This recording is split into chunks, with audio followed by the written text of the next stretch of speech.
Hello and welcome to Psychology in Seattle. I'm your host, Dr. Kirk Honda, professor and licensed therapist.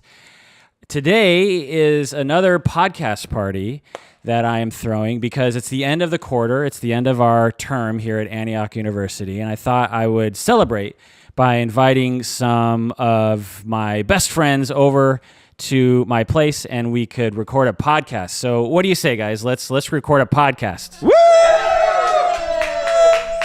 And my trusty sidekick is here. My name is Humberto Castañeda. I am what they call a cat whisperer. So in this episode, I thought we would do a bunch of tougher bluffs, otherwise known as true or false questions. And other people have brought some tougher bluffs for us. And Alicia has some tougher bluffs for us. I want to do this whole thing team-based. And your team name is what? Call us Wine Cats. Wine Cats. We're the butt-hurt neckbeards. I'll call you the Neckbeards. Okay, so we have two teams. On my left, we have the Wine Cats, and on my right, we have the Neckbeards. Yeah. And we're going to be competing. You're going to be competing. So when I provide the question, talk amongst yourselves, come up with an answer, and spokesperson, provide the answer, okay? So I'm going to alternate between psychology-related questions and non-psychology-related questions, right? All right, so the first one, psychology-related. This is from the APA Monitor. It's a good place to look up for synopses of research. All right, tougher bluff. Teens who commit serious crimes are less likely to commit crimes as adults if they receive therapy or counseling. Again, teens who commit serious crimes are less likely to commit crimes as adults if they receive therapy or counseling. Tougher bluff. Wine Cats. Okay, I think the consensus on this side is that it's tough because by emphasizing the word serious crimes, that means that like maybe non-serious crimes are not a determining factor, but serious crimes are. So we're going tough. Neckbeards. We have to believe that that's true. That is tough. It is true.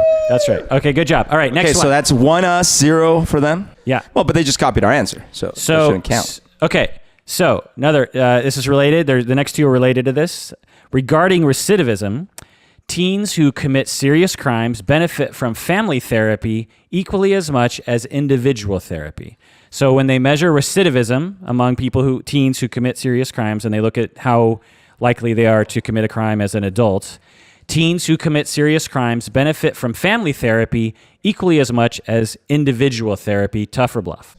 All right, Neckbeards. The neckbeards say bluff because we think you're pulling a Berto on us, and they actually benefit more. I resemble that. Okay. Berto? Do you think I'm pulling a Berto? I'm going to delegate this one because I'm offended. I'm removing myself from this question. Okay. So we're going with a bluff. That's true. It's a bluff. Hey! Research shows that systemic and family therapies are more effective when it comes to recidivism. We have some very smart people in this crowd.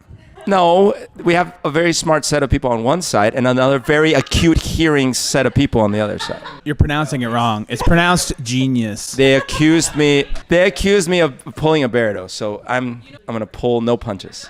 All right, tougher bluff. By what percentage is systemic and family therapies better than individual therapies when it comes to recidivism for teens who commit serious crimes? So by what percentage, and I'm going to list 3 percentages, and you have to debate amongst yourselves. I suppose it's not tougher bluff. It's not. So by what percentage is systemic and family therapies better than individual therapies when it comes to recidivism for teens who commit serious crimes? Is it 25%, 50%, or 100%? 25, 50, or 100%? Wine Cats, your answer. What's our answer? We're saying 50. Okay. 50%. 50% and neckbeards. It's neckbeards, sir. We're going with 50 as well. 50% by both. You're both wrong. It's 100% better. What? Yay! Come on, CFT people, what up? No, I wanted to believe that, but I wanted to believe. Nothing in therapy is 100%. It's twice as more effective. You can have something be 5 times more effective. That's an interest. I like what you did there. The odds of being arrested for a felony was more than 2 times higher if the juvenile offender had been in individual therapy compared with those in systemic and family therapies. But I was going to say that's tricky but fair because we assumed it was. We were just thinking about like nothing's 100%. But you're right. It's just double. That's right. You can have something 1,000,000% better. Okay. Non-psychology related. Well, I guess this is sort of psychology related. Actually, it is psychology related. But this is when it comes down to the dollar amount that you're bringing up. Okay. So whoever comes closest to the dollar amount wins. Okay. And by the way, the score is 2-2. 2-2. Okay. According to a recent study by My Malpractice Insurance Company, what was the average malpractice claim payment for a counselor? So we come up with a dollar amount. So when a claim is made by a client or someone, Counselor has to pay this amount. no, the insurance company pays this amount. Okay, on behalf of the counselor. Yes, on behalf of the counselor's So mistake. So to okay, speak. client says, this guy mistreated me during therapy. I demand 100,000 and the insurance pays. Okay. So this is the average amount of payment out. All right, neckbeards, what's your answer? We had 75,000. $75,000. Okay, and wine cats? Oh, they misunderstood. It wasn't plastic surgery malpractice, but 3,000. Neckbeards have it. It is $128,202. Boom. What? No, for the average claim, your insurance pays for it, up to like $1 million or $3 million. That's insane. I'm actually shocked. I'm definitely going into business suing therapists. You're also losing. So one more, and then we'll do introductions because this is related to the last one. Okay. Again, according to a recent study by My Malpractice Insurance Company, what was the average cost to defend a malpractice lawsuit for a counselor? So the average cost to defend a malpractice lawsuit for a counselor. Presumably, it's lower than $128,000. Otherwise, the insurance company would not be in business, right? No, how much it cost the insurance company to defend against the malpractice. Here's my logic. Professor Snape always wanted the job. Okay, neckbeards, answer. 40,000. 25,000. It's $48,492. Boom. If we went with what I had said, 50,000. You said 50,000? Yes, I said You were making all these 50,000. claims about Harry Potter and stuff. Yeah, I guess I would. Oh. It seems you've failed again. So let's do introductions. Jessamy wants to do introductions. This is Britton Culber. We did an episode with Britton in which he demonstrated improv therapy, if you've seen it, which was very interesting. Berto got to participate in the improv interventions. It left me messed up, man. I thought it was really funny. You guys were like really funny. You guys like had a lot of good chemistry. It was fun. I'm Jessamy Flynn, and as of today, I'm a licensed driver in the state of Washington. Thank you. You're not 16. I'm 23. So how does it feel to be a driver? It feels good. It feels like if my family were in an emergency, I could drive them to an emergency place. I'm Alicia Guthrie Morse. I'm a lot of things, but I'm a student at Antioch. I'm Aaron McLean. I'm an MFT student and an all-around nice guy. Actually, come to think of it, all of you have been on the podcast before. Yes. I'm Christy Forster, and I am also a couple and family therapy student at Antioch. All right, another psychology-related question. Tough or bluff, people? When alone in a room, people would rather spend time harming themselves than doing nothing or thinking or daydreaming. When alone in a room, people would rather spend time harming themselves than doing nothing or thinking or daydreaming. It was an experiment in which they electrocuted themselves, or it was some kind I of thought this was a razor blade. it was some kind thing. of pain-inducing activity. Like the electricity thing seems fun. So I feel if they put me in a room and they're like, hey, you could do nothing, you daydream or think, or you could press this button, you'll press it once. Clearly they're not going to kill you, right? So you're like, ooh, you know? And then you're just going to do it some more. That's my theory. So it's basically novelty is what you're saying. You're in a room, these weirdo scientists in their white lab coats, Mr. Scientists, ask you, do something. And you're sitting there confused as to why you're even there. And then you see a button, and it's a red button, and it says, don't push me. And then you push it, and then you get this little jolt, and at first you're like, but then you're like, They had him sit in a room and they said, you can either do nothing or you can press this button which induces pain, and it's your option. And I think it was for like a half an hour-ish or something. All right. Neckbeards. We're going to go tough. You're going to go tough. And you went tough. You're both right. It's tough. Participants in the study preferred giving themselves mild electric shocks rather than to spend the time thinking or daydreaming. I mean, the idea makes sense, though. I mean, our inability, particularly as Westerners, to just sit in a room with nothing to do might produce so much anxiety. In fact, as a celebration for my doctorate, whenever I graduate from another... Way to plug it. Whenever I graduate, like when I graduated from junior high, I randomly... Way to plug it. Me and my childhood friend, we swam across the bottom of the Snoqualmie Falls, just kind of randomly. And so ever since then, whenever I graduate some kind of thing, I think, okay, what could I do that would be memorable? So I got a Groupon. I don't know if anyone saw this, but of a deprivation chamber. Yeah, What? and so I've never done that before, and it involves water, and so I probably will remember it. And I have to tell you, I'm a little bit scared of it because I don't like small, enclosed, wet, drowny places. How does it work? What? Well, it's like a pod. It's a pod that you get in, and Like it's a podcast? saline water that you float in, and you go naked, by the way.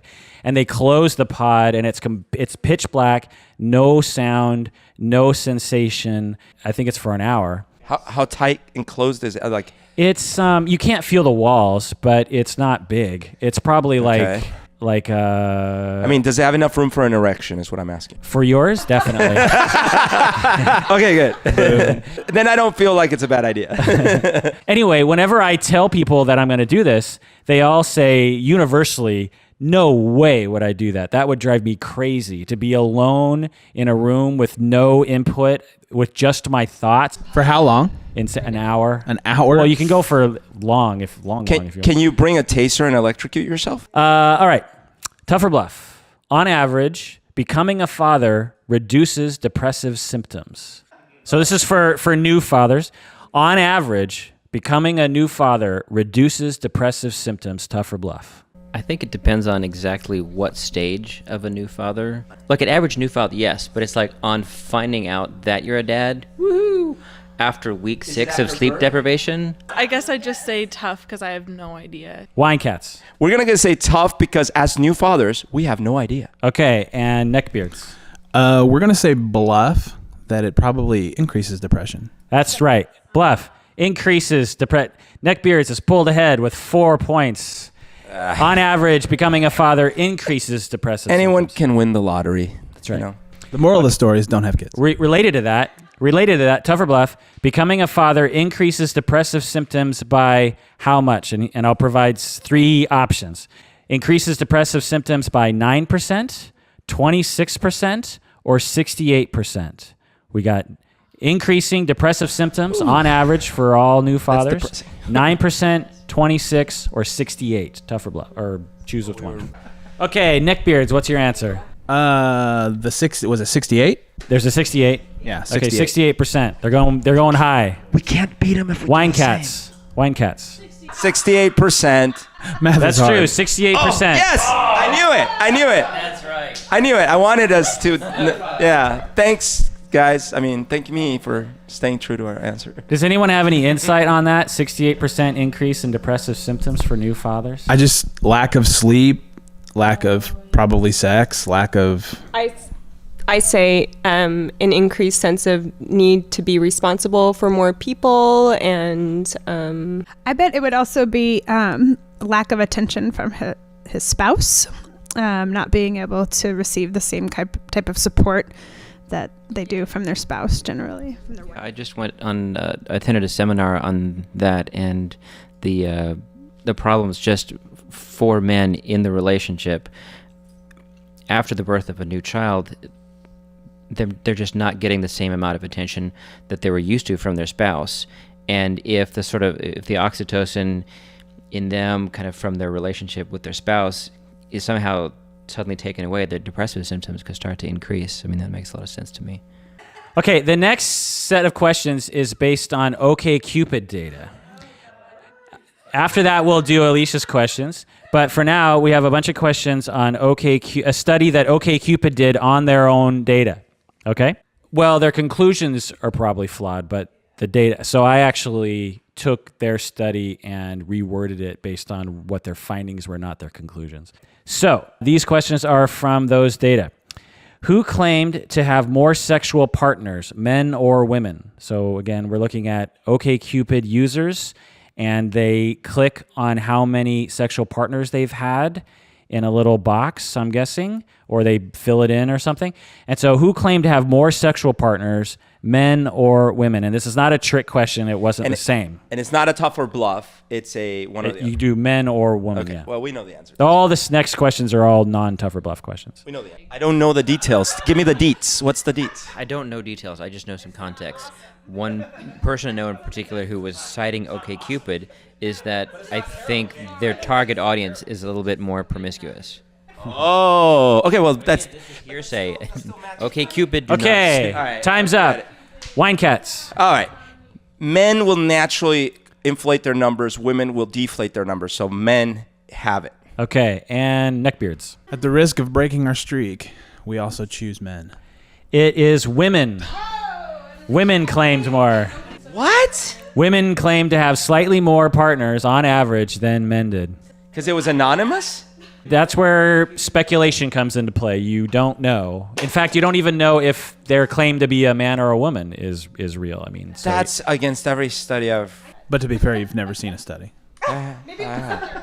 No, that's true. But no, actually, that's not true. That's not true. We did, in fact, in some episode, talk about how more men say that they have had more partners because it's cool as a man to have more partners. Absolutely. I mean, all of your reasoning was, I think, sound in that our society definitely, shall we say, encourages men to inflate their numbers and encourages women to deflate their numbers. Okay, answer this question. They took the data tag off the photographs, off the profile pictures, to determine what sort of camera was used for the user's profile pictures. Does that make sense? So they could determine, OkCupid could determine what sort of camera was used to take all the pictures that are on their site. Which phone was associated with the most sexually active partners? You know, so they claim to have, you know, this again, they're entering in how many people they've had sex with. Out of these three phones, which is the most? We have Android phone, we have BlackBerry, and we have iPhone. So which phone is associated with the most claimed sexual partners? Just a little update. Neckbeards are ahead by 1 point. Yeah. Only one.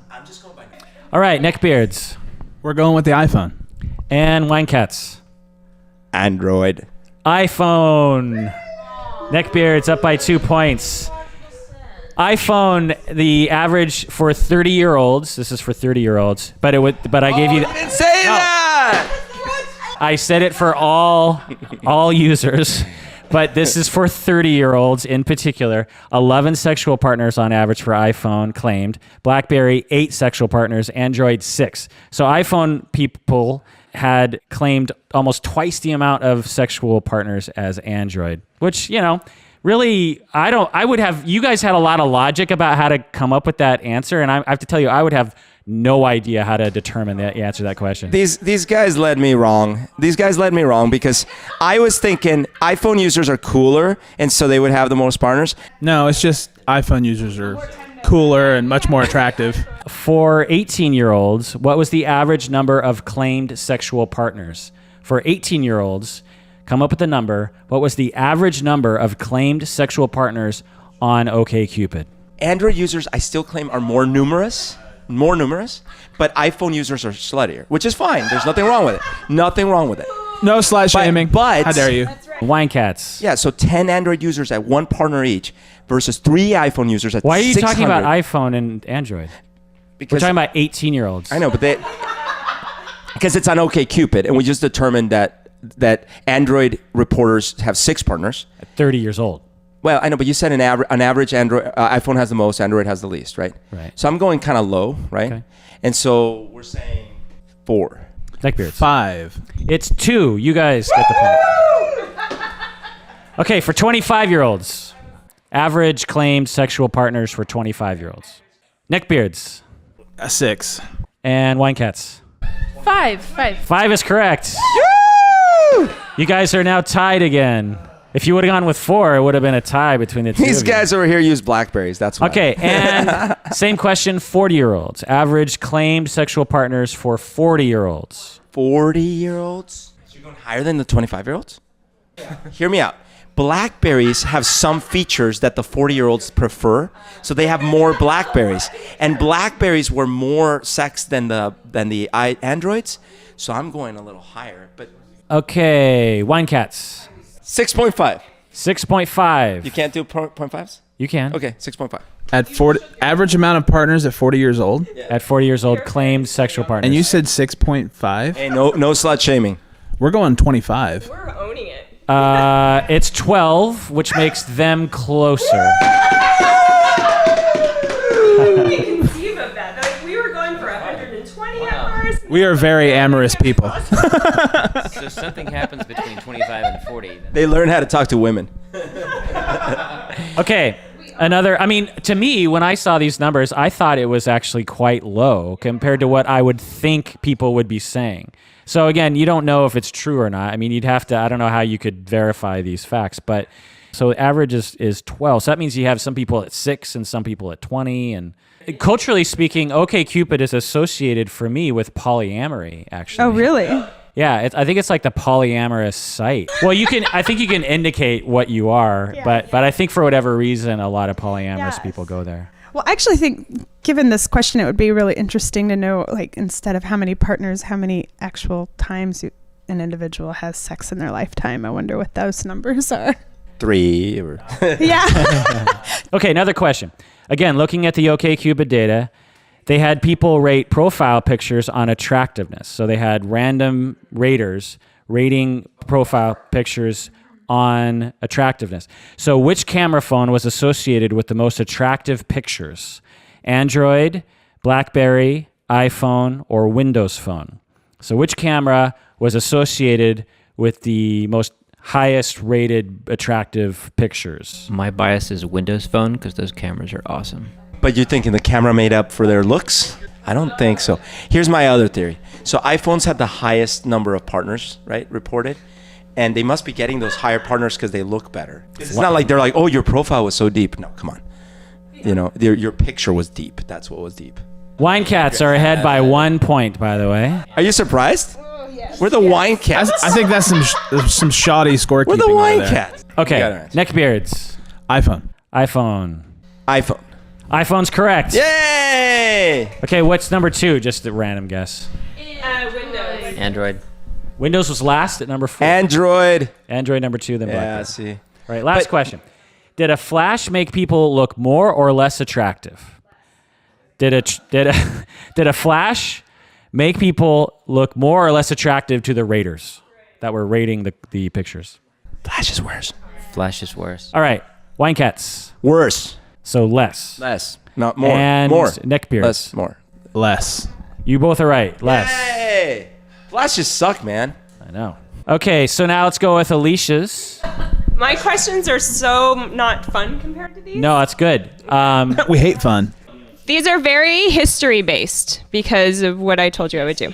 So, the philosopher Descartes is known for his scientific contributions, but he's also known for his contributions to psychology in that he sought to ask the question, are the mind and body the same or different? The famous answer, of course, to this is, I think, therefore I am. This answer came to be known as Cartesian dualism. This is tough or bluff. It's not dualism because what he was establishing was a basis for formulating arguments on top of anything. And so he said, look, the first thing I can start with is, I think, therefore I am. And that establishes that I have a frame of reference that is true because even by doubting that I exist, I do exist. Okay, but that's not dualism in the sense that there's a mind and a body that are separate. So I'm going bluff. We're going bluff. Okay, and neckbeards. I'd say tough. I know Descartes definitely separated the mind and the body, and from that point of view, which I think was situated in his white male privilege, that he was able to separate himself from his body and therefore take this stance of objectivity by being able to look at objects. So I do think that there is a binary, and I don't know 100% that it was coined Cartesian dualism, but I do agree with the premise of that statement. So bluffs get it, but Not for the reasons that you say, so I'm not sure that I want to give it to you. Well, explain. So, I think therefore I am came from Descartes rationalizing his own existence through trying to prove from a philosophical perspective. So you're right on that. But there is such a thing as Cartesian dualism. I didn't say there wasn't, but And it is to do with the mind and body, but Cartesian dualism says that the mind influences the body and the body influences the mind.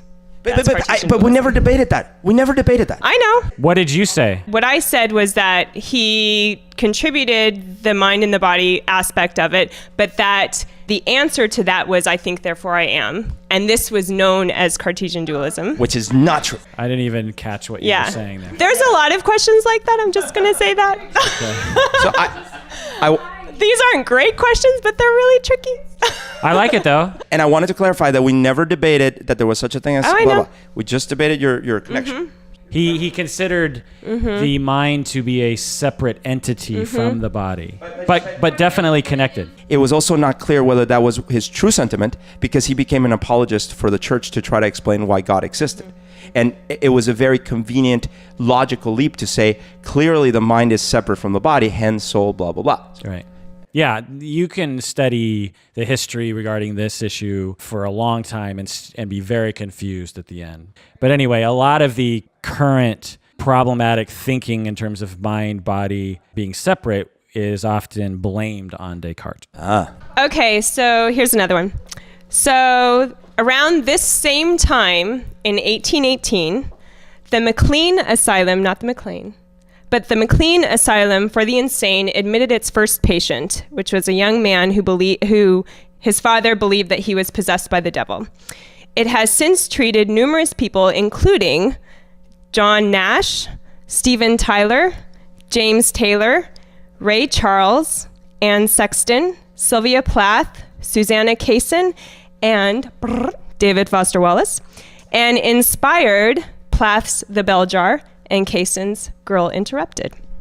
Interesting. Is this a tougher bluff or is this an essay? This is oh, they're all like that. So sorry. It's okay. All right, neckbeards. It's been proven the more detail there is to something, the higher the likelihood of it being true. You've never heard one of mine. I don't know. So I'm going to say tough. We gotta go bluff on this because she spent all this, like, she wrote this down. Like, she must have pulled a Berto in this one. Like, either one of those people never went there, or the thing doesn't exist, or it's a different name. Like, come on. Bluffies. It is tough.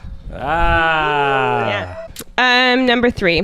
James Cattell. His many contributions to psychology include focusing on practical, test-oriented approaches to studying mental processes rather than through introspective structuralism. And he was the first psychologist to teach statistics and advocate their use in data analysis. However, he's most well known for bringing Sigmund Freud to America, which would have been Freud's first and last visit. In any one of those words could be false. Sure, tough. I'm going to say bluff. The neckbeards go bluff as well. It is bluff. But most of that was true. The only thing that was false was Stanley Hall was responsible for bringing Sigmund Freud to America, but everything else was true. That is what the definition of a Berto is. We have a new thing. This is an Alicia. This is an Alicia. Because Berto doesn't do his research. Yeah. This is the opposite of a Berto, actually. So this is where you book the hall and you give a lecture for 2 hours, and at the end, so was that true or false? I figured the audience was going to be very intelligent. I had to really mess with y'all. Oh, you thought the other people were going to show up. All right, Yeah. number four. Okay. In 1985, the APA admitted Division 35, also known as the Society for Psychology of Women. This division recognized the diversity of women's experience, which results from a variety of factors, including ethnicity, culture, language, socioeconomic status, age, and sexual orientation. This also is the same year that the Society for the Psychological Study of Lesbian, Gay, Bisexual, and Transgender issue was founded. Can you say that one again? 1985, the APA admitted Division 35, also known as the Society for Psychology of Women. This division recognizes a diversity of women's experience, which results from a variety of factors including ethnicity, culture, language, socioeconomic status, age, and sexual orientation. This is also the same year that the Society for the Psychological Study of Lesbian, Gay, Bisexual, and Transgender Issues was founded. Neckbeards. We're going bluff. I'll go bluff. Wine cats. And we could be wrong. We believe the female organization was founded. We believe it was a little too early for the gay bisexual organization. So not the same year. Bluff. Interesting. Okay. That's really interesting because Division 35, which is the Society for the Psychology of Women, was created in 1973. So it is bluff, by the way. But the psychological study of lesbian, gay, bisexual, transgender issue did happen in 1985. Oh, okay. So you're right, but just Right in for a the different. yeah. No, it was right. And So, by the way, that's a really good one, question-wise, because even though it was like kind of complex, there was a key point to it, and you based the tougher bluff on that key point. So that one's awesome. Oh, the other ones, though. The other one was very not. interesting, but it was very Berto-ish. so the creator of the Berto is giving the creator Berto, of the possibly Alicia just Berto. advice about tougher bluffs. Okay, Alicia, number 5. Okay. These are very educational for the podcast listeners. There's a good portion of our crowd is like, finally, they're talking about something important. What? My Lord of the Rings ones aren't? Okay. There is controversy amongst historians regarding the founder of psychology. On one hand, most history books ascribe the creation of psychology to Wilhelm Wundt in 1879, while on the other hand, some argue that the founder of psychology is Gustav Theodor Fechner in 1850 when he discovered Fechner's law, which asserts that relationship between the mind and body could be measured and quantified. Wine cats. All right. I'm with the B. Oh, it's a bluff. Bluff. Because clearly Gustav Kirchhoff didn't Kirchhoff as much as she said he did. Yeah, I'm going to say bluff. Wundt definitely argued to be one of the founders of psychology and the other one not. And neckbeards. I'm going to go tough. Okay. It's tough, yo. It's tough. Neckbeards pull ahead by 1 point. Okay, you have to really pay attention to this one. Oh. Okay. Stanley Hall was the first American man to earn a PhD in psychology in 1879 and was the first president of the American Psychological Association. Several years later, in 1920, Margaret Washburn would be the first American woman to be awarded a PhD degree in psychology and would subsequently be the first woman president of the American Psychological Association. I'll say bluff. Wine cats. All right, we're going tough. We are going bluff, meow. Did you say bluff, meow? Alicia, what is it? It is bluff! Yeah. Neckbeards ahead by 2 points. Washburn earned her PhD in 1894. 1920, folks, was the year that women earned the vote. In 1921, she would be the second woman president of APA. Wow. Amy Moores and her colleagues published a paper on relationship between attachment and consensual non-monogamy, polyamory. Her findings conclude that avoidant individuals were found to hold negative views, whereas highly anxious individuals hold more positive views. Unsurprisingly, secure individuals are not only the most willing, but are the most successful, reporting greater trust, less jealousy, higher relationship satisfaction, and higher relationship functioning. This is an interesting question. That's really interesting. So you're saying the avoidants are what again? Her findings conclude that avoidant individuals were found to hold negative views, whereas highly Negative anxious views of polyamorous relationships? of consensual non-monogamy, whereas highly anxious individuals hold more positive views, and secure individuals are the most willing because More willing than... the anxious or So it goes secure, anxious, avoidant? What is avoidance? Sorry. so avoidant have negative views. But I mean, can you describe what avoidant means? No, I cannot Avoidant, for you. avoidant attachment style. Avoidant attachment style people tend to be very independent and avoid relationships, even though on the inside they really want attachment. They're insecurely attached. There's two types of people. You're either securely attached when you're growing up, or you're insecurely attached. And of the insecure attached people, the way to cope with that that insecurity in the attachment is to either avoid attachments or to be very preoccupied or anxious. So preoccupied people tend to be like, what are you doing? What do you think of me? Or am I okay? I feel like you don't love me. I feel like so it's preoccupied. The avoidant people from the outside appear to not care about people very much. Whereas secure people from the outside, but secure people have a balance between caring and differentiation on terms of their own security with themselves. Did I explain that, Yanni? Use the avoidant part. That's good. I think the anxious would be the worst. Like, Anxious would be the worst, but the avoidant. Okay, neckbeards. We're kind of split on this one. We'll be split on it, but my perspective is that I think that the anxious might not be so geared towards the polyamorous, just because I don't think they'd handle other partners with other partners very well. I think there would be too much jealousy. My answer Sounds like a bluff. is a bluff, but only for that portion. It's logical. All right, wine cats. we say bluff for basically the same. We just think the order is wrong. It was probably anxious, avoidant, secure. Yeah, I'm going to say bluff. I'll take a guess as to the order. I would say, I mean, the logical is avoidant people are the most attracted to polyamory, with secure being second, and then preoccupied or anxious being last. I'm very interested in the results of this study. So, Alicia, what is the answer? So it is bluff, but I should explain some things. Did everyone guess bluff? Yes. So it's bluff. So secure attachment wasn't studied at all. I made that whole part up.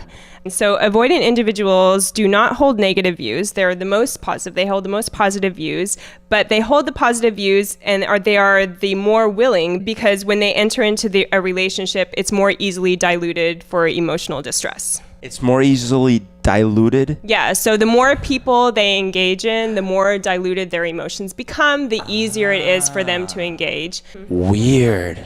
Well, they're less. They just don't anxious. You were right. Totally. They don't want to be a part of it at all. Right. That would have been really weird if it was not that. Yeah. But I'd be interested to see where secure would fall in. I would be interested to see where I imagine secure would be just like what I said. Right. But on the other hand, I could see secure people being below, because, you know, avoidant people would be more attracted and have more, again, positive views of polyamory, as opposed, not that secure people couldn't, but I just imagine if secure people would enter into that they would figure out a way of making it work for them. Yeah. Mm-hmm. I mean, that's the idea. Mm-hmm. Can we avoid this because it's making me anxious? All right. Number 8 or 7. Really early psychology. So while several disciplines influence the development of psychology, 2 disciplines are of particular importance. One is phrenology, and suggests that one could uncover and understand someone's personality by feeling and interpreting the bumps on their head. The other is psychophysics, which is essentially how people interpret the world that they live in. So sorry. So the first statement was that 2 early science has developed. No. Oh, sorry. Just that there is a lot of disciplines that have influenced psychology, and this is 2 of Those them. are 2 of them. These 2, yeah. Okay. Not that they're the only 2, just that those are Right. Okay. Right. So the first one is phrenology, and the other is psychophysics. Of psychophysics, it's just how you interpret the world around you. Neckbeards. We're going bluff because we think that it's phrenology and something else. Okay. Bluff. Now that I think about it, though, hey, she said 2. It could No, be go with your 1,000 original of them. answer. God damn it. Okay. It's tough. They're both real. It's actually tough. Yay! Oh. I'm Yeah. sorry I double crossed you, but you know why I had to do it? Psychophysics is a real thing. All right. So Neckbeards ahead by 1 point. Though cultural competence is at the forefront of psychology today, Ruth Howard Beckham, who was the second African-American woman to earn a PhD in psychology in 1934, was one of the first to speak out against the egocentricity and cultural incompetence of the profession. We're going to go bluff because it was the PhD year is what we're calling into question. Okay. I'll go bluff as well. We're going bluff just cuz.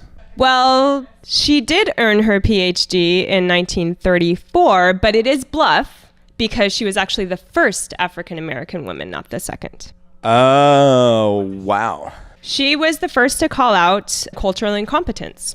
That's fascinating. Okay, one more or two more. One more. One more. These are really good. We're learning a lot. Yeah. I actually have two more. Two more. Two more. Okay, so this same week, and it was actually October 3rd in 1962, Stanley Schechter and Jerome Singer's classic article, Cognitive, Social, and Physiological Determinants of an Emotional State, was published in Psychological Review. The article outlined the two-factor theory of emotion, which suggests that emotion comes from a combination of a state of arousal and cognition. I've read this article, and I'm trying to recall it, the specifics. It's a famous article. It's a good piece of history. Neckbeards Bluff. and wine cats. Okay, it's a bluff because like who writes this whole article with only two states? Can you read the last 5 words again? The article outlines the two-factor theory of emotion, which suggests that emotion comes from a combination of a state of arousal and cognition. A combination of a state of arousal and cognition. That's bluff. It's true. It's tough that there is a combination of emotions that deal with these two factors, the state of arousal and cognition. From my memory, one comes before the other, and so that's what I thought. Oh, so I kind of messed with you a little No, well, I mean, you're right, but the theory is a very famous theory of emotion, and so there's an emotional arousal, and then there's a cognitive evaluation of that arousal, and then you have an emotion. So when you said combination, I thought same time. That's what I was interpreting. Because that's and then other people were debating with the Schechter Singer people regarding whether or not cognition comes first or whether or not emotional, physical arousal comes first. There was a big debate. That's really interesting. I'd actually be interested in that, the reaction, feeling nauseous and something bad happening or whatever. And this could even tie back into the OkCupid world because I've been getting the grossest emails from people, and it actually makes me it taints the whole site. My entire experience of trying to talk to people online is tainted by all the gross, weird emails I get randomly. All right, last one. So in 2011, Melba Vasquez became the 13th woman elected president of the APA, but the first woman of color. Melba Vasquez became the what? What year? In 2011, she became the 13th woman elected president of the APA, but she was the first woman of color. Neckbeards. We're going to go bluff. Bluff. Bluff. It's tough. It's tough. Sad but true. 2011. Sad but true. Not surprising given the APA's tendency to move slowly. Okay, so I have a quiz for the two teams, and it's on paper. Okay. Oh. It's going to be the effectiveness of birth control. You have to rank the effectiveness of the following birth control methods. Do we have to try each method out? I used to work in reproductive health. So we have to rank by effectiveness. So the number one would be pull-out method. Where is that one? Withdrawal. There it is. No? Is that not number one? Let's think about this. Awareness-based fertility or ovulation method. That's number two. All right. So seriously, where's the ones that completely sterilize? Those are some of the most effective, probably, right? Between male and female, which one do you think? And take note, this is with perfect use. Yeah. Oh, I see. Okay, with perfect use. What's a Nuva ring? Is a Nuva ring like a IUD? Well, and they didn't list abstinence-only education, which should have been number 0. Onanistic is a word I just recently learned, and it actually does mean withdraw prior to ejaculation. But it also masturbation. So I'm going to read a number associated with each item, and I want you to minus your number with my number, and then write that number off to the side, and you'll count all those numbers because it'll be basically the difference between the real versus the deltas. Yeah. So whoever's good at math, and some of these are tied for different positions. So for instance, there's 3 number ones in my perfect. list. But So not we already got it wrong. not in your. Okay. So number 1, hormonal implant. Oh, damn it. Okay. So That was 1. That is, if you use it perfectly, less than 1%. If you use it imperfectly, also less than 1%, because you can't imperfectly use a hormonal implant. So number 1, so this is a number 1 rank, male sterilization. So you want us to use 1, not 2. Yeah, 1. Okay, male sterilization. Because it's tied for first place. Okay, that's fine. It's tied for first place, male sterilization. Less than 1%. Less than 1% of women get pregnant after using this form solely after a year. And the third one is levonorgestrel IUD, which is a number 1 though. Still number 1, which is a hormone-based IUD. Okay, rank number 4 is Depo-Provera. This is also less than 1% likelihood. Sorry, what rank is it? 4, Depo-Provera, number 4. 5th on the list out of 17 is the NuvaRing. There's 3 ties for 5th place. Okay. Another 5th place, number 5, Evrapatch. Yeah, that's another hormonal. These are all hormone-related methods. And another number 5, the pill. So pill, Evrapatch, NuvaRing, Depo-Provera, the hormonal IUD, male sterilization, and hormonal implant, all with less than 1% chance of getting pregnant in the first year. All right, number 8, 8th rank is female sterilization at 1%, not less than 1%. Yeah, female sterilization, slightly more likely to get pregnant than male sterilization. Another 8 rank is the copper IUD. So very effective IUDs, very effective. And when you add the hormone, even more effective. Rank number 10, male condom. At 2% of women will become pregnant within a year. 11, awareness-based fertility or ovulation method. That surprised me. So if you use the rhythm method, essentially, you have a 3% chance only of being pregnant after a year. It's basically as effective as wearing condoms, which is ridiculous. Number 12, the withdrawal method. Only 4% of women get pregnant using the withdrawal method after a year of using the withdrawal method. Yeah, that's if you use it perfectly. If you use it imperfectly, it's 22%. Same with the rhythm method. It's 24% if you use it imperfectly after a year. All right, number 13, female condom. Female condom less effective than the male condom. I don't know why that is. I would have imagined it to be reversed, honestly. Maybe it tears. The reverse. All right, number 14, diaphragm. Who uses a diaphragm anymore anyway? 14 for diaphragm. 6% of women. Number 15, sponge prior to any births. With 9% of women being pregnant. What number did you say? 15 for sponge prior to any births. And 16 is spermicide. Again, who uses just spermicide for birth control? I mean, just spermicide. Oh, you're here for that reason? And number 17, sponge after giving birth. So if you use the sponge perfectly after giving birth, you have a 20% likelihood of getting pregnant. That's 17 for sponge. Spermicide is 16. Tally up the differences. All right, Wine Cats had a score of 51. This is a golf-like score in which you want to have the lowest number. Got 53.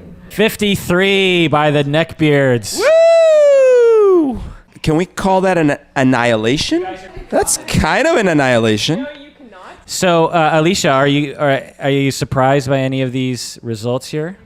Well, she's a little rattled. I don't know if she can answer right now. I'm totally not rattled. What are you talking about? I'm not. Which ones did you get massively wrong? We got female condom massively. No, we got that. Female sterilization massively wrong. What rank did you put it? We put it first. It's actually the distinction between 8 and 1 is less than 1% or 1%. Do you know what I mean? We also got the withdrawal massively wrong because that just does not make any sense to me. That makes no sense, right? No sense. Yeah. The Everpatch we got kind of wrong. So again, just to go on the rankings here, basically we have a lot of really great methods at the top here: hormonal implant, male sterilization, the hormonal IUD, Depo-Provera, NuvaRing, Everpatch pill, female sterilization, and the copper IUD. And then you have male condom, which is pretty good if you use it perfectly. You have to use it perfectly. Also, the ovulation method, which again, if you use it very, very well, it can go well for you or it could go very badly. And then, of course, never use the sponge or spermicide or diaphragm. Oh, really? Those are just prone to get you pregnant, yeah. What if you combine all of them? At the same time? Yeah. You open a hole in the space-time continuum. Because you're like trying to withdraw while you're using 2 layers of condoms, and there's 6 diaphragms in there. And Next quiz. Cause of deaths in the United States in the year 1900. So I want you to rank the following items. You have accidents, Alzheimer's, cancer, cerebrovascular disease, diabetes, frailty, heart disease, homicide, infectious diseases, nephropathies, sharks, suicide, and terrorism. that's true, but that's why we didn't rank it high. All right, you guys ready? We are. So I'm going to go again by ranking number. Number 1 is infectious diseases. So in the year 1900 in the United States, the leading killer was infectious diseases. Anyone want to take a guess at the percentage of deaths that were caused by infectious diseases? 40%. 53%. You guys are all pretty close. Number 2, heart disease. 40 is closer to 50. Heart disease at 12%. That's number 2. Number 2 is heart disease at 12%. Number 3 is cerebrovascular disease at 10%. So these are strokes and whatnot. 4th place, nephropathies or kidney diseases. Kidneys was a leading killer of people back in 1900 at 8%. Kidney pies. Number 5th rank, accidents at 7%. 7% of the people who died in the year 1900 were from accidents. Number 6, cancer. Number 7, frailty. And tied for number 8 and last is everything else. Okay, so 8. So do 8 on everything. With diabetes, Alzheimer's, sharks, terrorism, suicide, and homicide. I mean, they're all not the same number, but the number is so insignificant compared to the 7 others that it's not even worth mentioning. So again, just to review that, you have infectious diseases, number 1. You have 2, heart disease. And the 3rd, you have cerebrovascular disease. And 4th, you have nephropathies. And 5th, you have accidents. 6, you have cancer. 7, you have frailty. And tied for last place is diabetes, Alzheimer's, sharks, terrorism, suicide, and homicide. Shoot. Yeah. All right. Wine Cats are with 27. What's your score? 75. 42. 42. Oh my God. And with that, Wine Cats are up 1 point. Hey, I have a question. Do you have any Band-Aids? Because I see these guys bleeding over there. Your mom goes to college. Kirk's the only person that brings quizzes to a party. So this is the same question, but statistics for 2010, for 2010. We will consult for a fee. So if you guys want our services. So if you guys win, if Neckbeards win, then it'll be a tie game. We have to do a tiebreaker. Whoa. But if Wine Cats win, the game's over. They've clinched it because they're up by 1 point. This is like the little 5th grader going up against Michael Jordan at his peak. But anyway, again, cause of deaths in the United States, 2010, rank the following: accidents, Alzheimer's, cancer, cerebrovascular disease, diabetes, frailty, heart disease, homicide, infectious diseases, nephropathies, sharks, suicide, and terrorism. It's a tight game. Wine Cats with 17 points, Neckbeards with 16 points. Who will win? Who will win? All right, so starting with number 1, heart disease, number 1. Anyone get that right? Yay! All right, good job, good job. Number 2, cancer.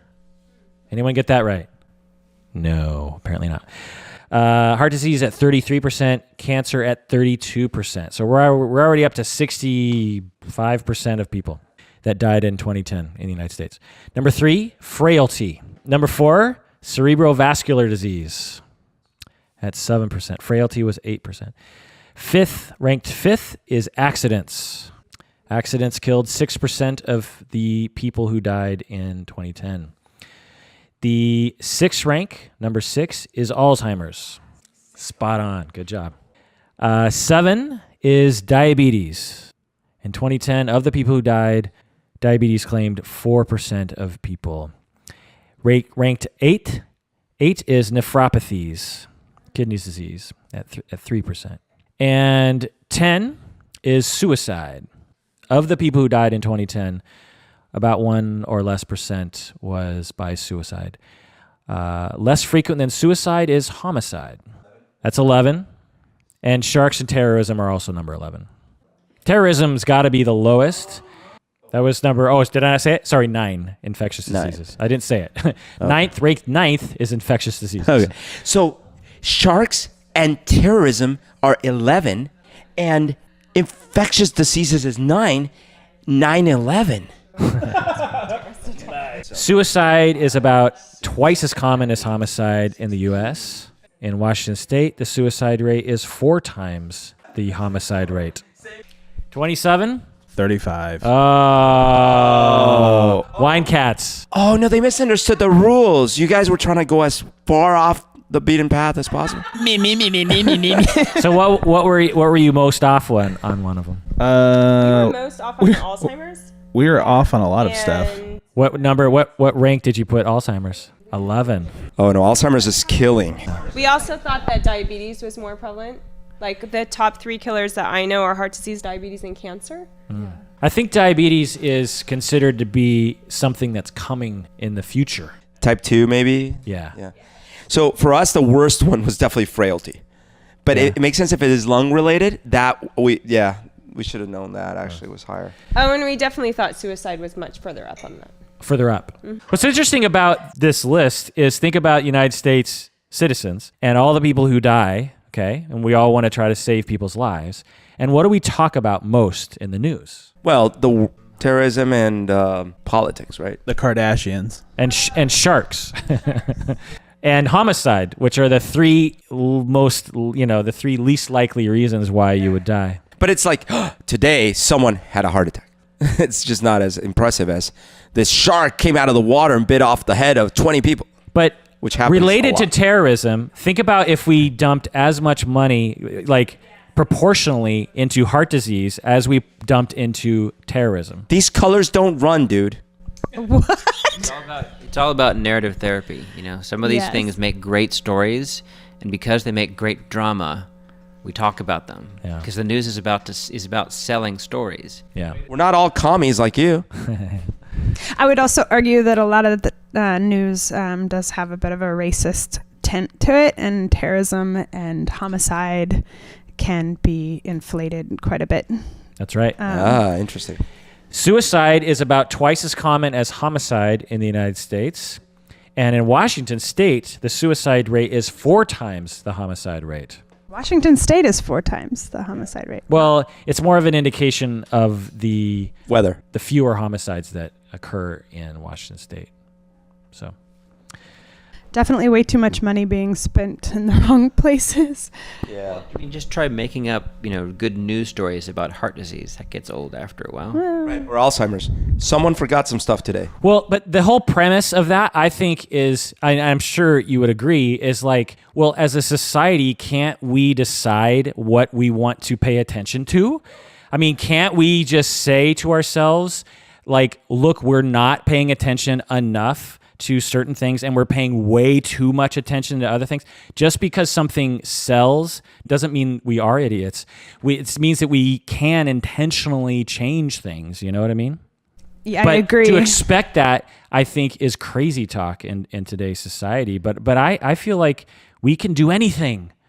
If we band together and create a movement, I bet you we could. The 99%ers, we could call it, of deaths. I actually agree with you, especially with as much access as we have to media that's free, YouTube and even podcasts. I mean, there's access and influence, but obviously people with more money and who run media conglomerate situations can influence a great deal of people, though. Yeah, I mean, what people can do is when they are watching something or listening to something that is focusing way too much attention on something that does not deserve the amount of attention it gets, just turn it off. Beautiful. Stop That's beautiful. watching it. It doesn't affect the Nielsen ratings. Just turning it off. It doesn't? That's easy for us to say, though, but you're sitting there watching, you're like, well, I'm going to turn it off.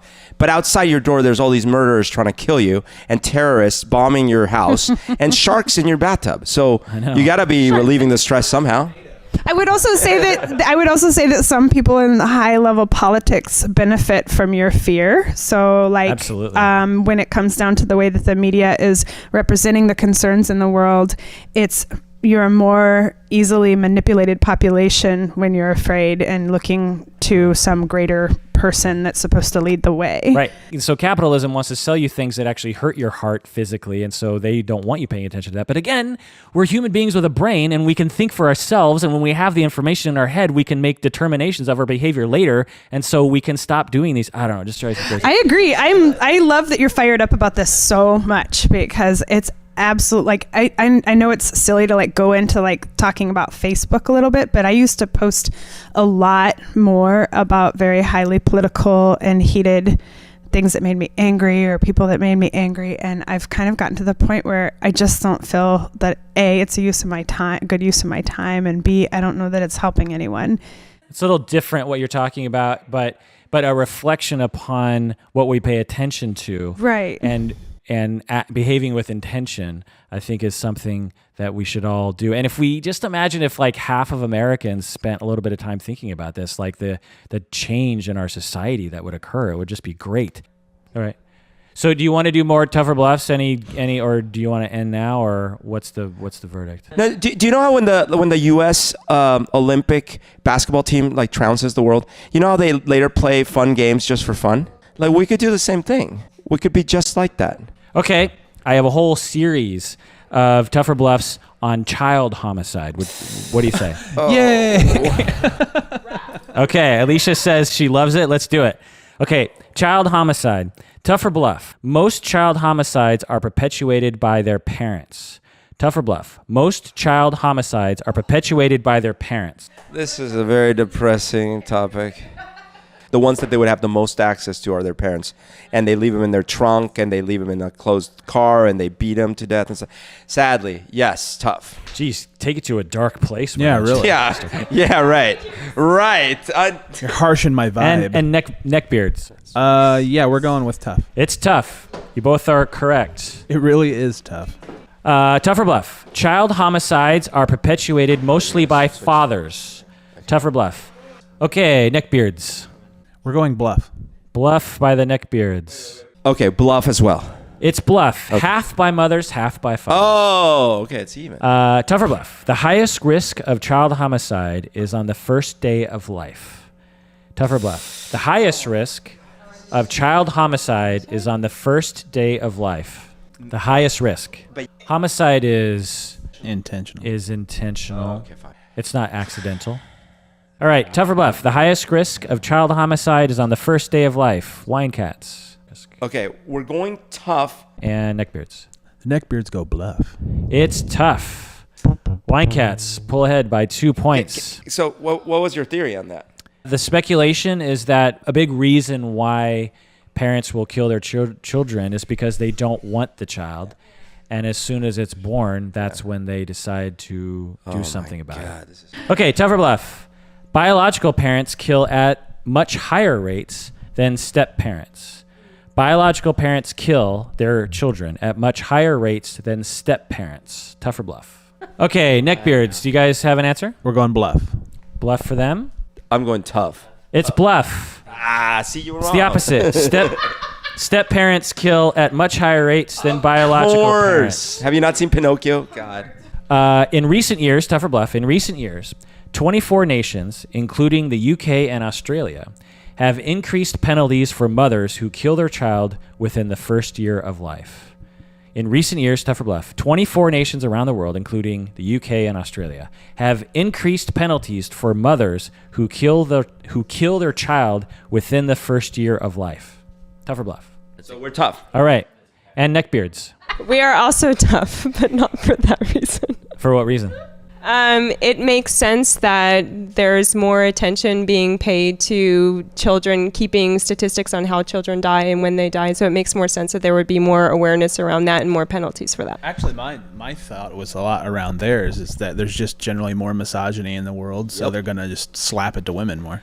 For whatever reason, it is bluff. They have decreased the penalties for women who kill their children within the first year of life around the world. That doesn't make no sense then.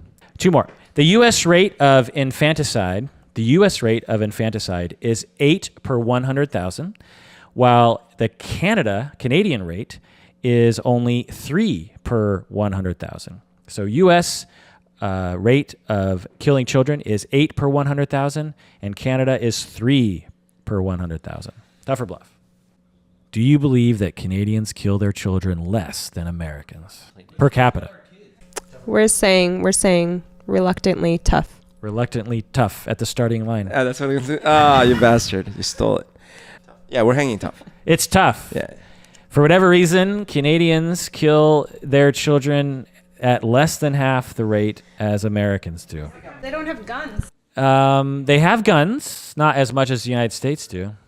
They have lots of syrup. I'm not sure what they kill their children with. Last question of this terrible category that you made me do. Yes. A large percentage of child murders are committed by parents who are seriously mentally ill. Tough or bluff? A large percentage of child murders are committed by parents who are seriously mentally ill. Tough or bluff? Let's go with wine cats.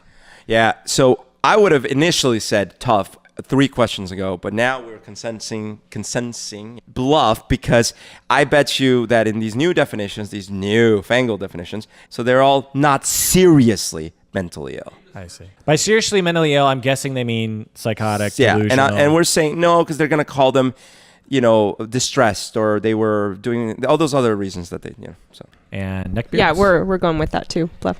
True. You guys are right. Bluff. Most are not mentally ill. Not even seriously. So most of the people who kill their children are found at the time of the murder not to be mentally ill, contrary to popular belief. I mean, what's the definition, I know that there's a definition. It just seems it doesn't seem like a useful definition to say, your brain is fine, dude. I know you just killed your child, but your brain's fine. Well, the definition of mental illness is not the perpetration of a crime, which is what the layman's definition is, which is fine if that's your definition. But the definition of a mental illness has a certain set criteria that has to be endorsed. I totally get or that. Found. And I totally get that. I'm just asking for a new word. We could call it wacko or loopy, where we can label these people, and anyone that does something crazy that we can no longer call crazy. So we can say, you know what? You are definitely not insane. You're just wacko. You've made a very bad decision. Yeah. I would go with you made a very bad decision. Is the most accurate, I think, way of describing it. They've made a very, very poor decision. Okay. Because there's so many other options available to people rather than killing a child. You made a very bad... Okay, so bad decision makers. And an immoral decision. You could say immoral decision. It's easier in some ways to say that someone made a really horrific decision because they were mentally ill rather than they just made a bad decision. It's easier to, it's like, oh, someone's sick in the head. So we can... But then the reality is that there are lots of people that are mentally ill, just not violent. They're just quietly... Okay. I could get behind this. So we can call it BDMs. Bad decision makers. Yeah. So you're just such a BDM. Well, that does it for another episode of Psychology in Seattle. Thanks for joining us. And thanks for joining me, everybody, for another podcast party. Hey! Everyone, please take care of yourself, and let's go to another quarter. Yay!